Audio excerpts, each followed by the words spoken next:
There's something most people don't say out loud, but, so many women feel it deep in their skin.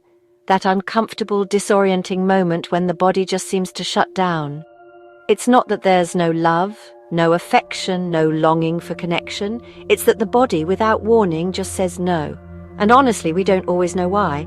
Sometimes you're in bed with your partner, wanting to enjoy, wanting to feel, and you simply can't. Not because you don't want to, but because something inside just shuts off. And the worst part isn't even that moment. The worst part is what comes after. The guilt, the confusion, the fear that maybe you're just not you anymore. So many women in perimenopause or menopause go through this without fully understanding what's happening. And because no one talks about it, you end up on your own in silence, feeling weird, like you're broken somehow. But it's not a failure, it's your body speaking.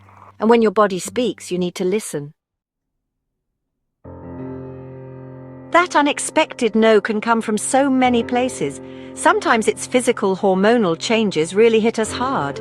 Vaginal dryness, the drop in collagen, loss of sensitivity, all of it plays a part, but it's not all biology.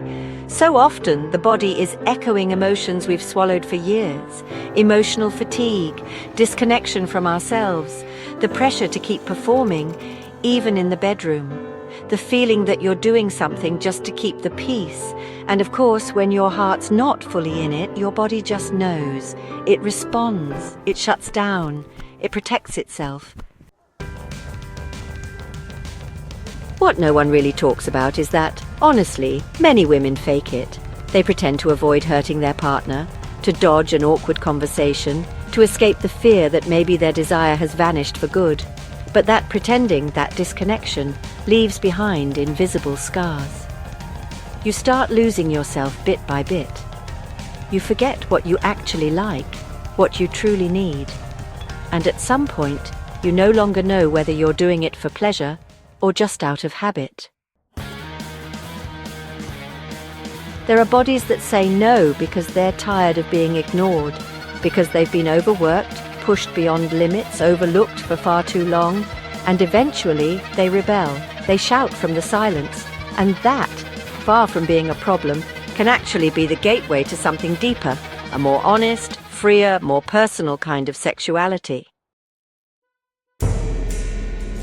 But of course, to get there, you have to walk through the taboo. You have to dare to face the discomfort, to say, this doesn't work for me anymore, this hurts, I don't enjoy this. And that's not easy, is it? We were taught to please, not to upset, to stay quiet. And without realizing it, many of us end up turning intimacy into an act of sacrifice, rather than an act of connection. And it's not about blame, not towards yourself or your partner. It's about awareness, about pausing for a second and asking yourself, what do I need now? Not what you needed 10 years ago, not what someone else expects, but what you in this body you've got today, with the story you carry in this stage of life, truly desire. Because yes, desire changes, but that doesn't mean it disappears, it means it evolves. And in that evolution, you have to get to know yourself all over again. Touch yourself with patience. Explore without a script, without a map, without needing to arrive anywhere. Because, often the body says no, simply because we're trying to force an experience that no longer reflects who we are. We're clinging to an outdated idea of what sex should be, instead of opening ourselves to what it can be now. And trust me, when you do that, when you give yourself permission to rediscover yourself without pressure, the body begins to say yes in a new way, softer, slower, more conscious, but just as powerful. And when that yes starts to emerge, it doesn't always look like it used to. It's not necessarily fast and fiery anymore. Sometimes it's a slow burn, a gentle warmth that rises from an emotional place, a deep conversation, a look that makes you feel truly seen. And that too is desire. Even if it doesn't come with fireworks, even if it doesn't end the way it used to. Sometimes it's simply the feeling that your body is awake, that it still belongs to you, that it isn't broken, faulty, or obsolete. It's just changing the language it speaks, and it's asking you to learn how to listen in this new tongue. Many women have never had the space to explore pleasure from their own perspective. It's always been for someone else, to fulfill a duty, to hold the relationship together. And of course, when menopause arrives, the body is no longer easy to push around. It says no when something feels out of alignment. It says no when you're forcing it. It says no when there's no tenderness, no listening, no time. And that's where something valuable shows up, the chance to relearn. To pause the script we've been acting out all our lives and say, what if we do this differently? What if, instead of rushing to the act, we take our time? What if, instead of pretending, we speak up? What if, instead of shutting the body down, we celebrate it as it is? With its curves, its scars, its skin that may have changed, but still carries memory. Because yes, the body remembers. It remembers being loved with gentleness. It remembers being forced. It remembers what felt good and what hurt. And all of that is still there, waiting to be acknowledged.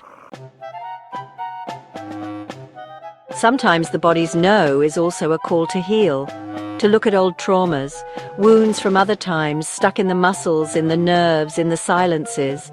That's why for many women this stage of life feels like a breaking point. The body suddenly says enough, as if it's trying to release everything it's been holding on to. That's why it's so important not to brush it off, not to label it as just normal. Because sometimes it's not just hormonal. Sometimes it's emotional, energetic, vital. And let's be clear, this doesn't mean you have to have sex just for the sake of it, or that you need to fix something in order to go back to how things were. It's not about going back. It's about moving forward from a different place, a more honest place, where intimacy isn't measured by frequency or performance or type of encounter. It's measured by connection, by how present we are, by how safe we feel, by how freely we allow ourselves to enjoy without judgment. For some, that means reconnecting with their partner on a more emotional level. For others, it means exploring solo, without pressure. And for many, it's the first time they feel they can say no without guilt, that they can set boundaries, that they can choose when, how, and with whom to share their body, and that freedom, even if it's a bit scary at first, is also a form of power. Talking about this is urgent, because honestly, silence hurts more than the word no. Silence isolates us. It makes us think we're alone, that what we're feeling is weird or, I don't know, something we should just fix quietly without bothering anyone. But no, you're not alone. You're not broken. You're not wrong for feeling the way you do.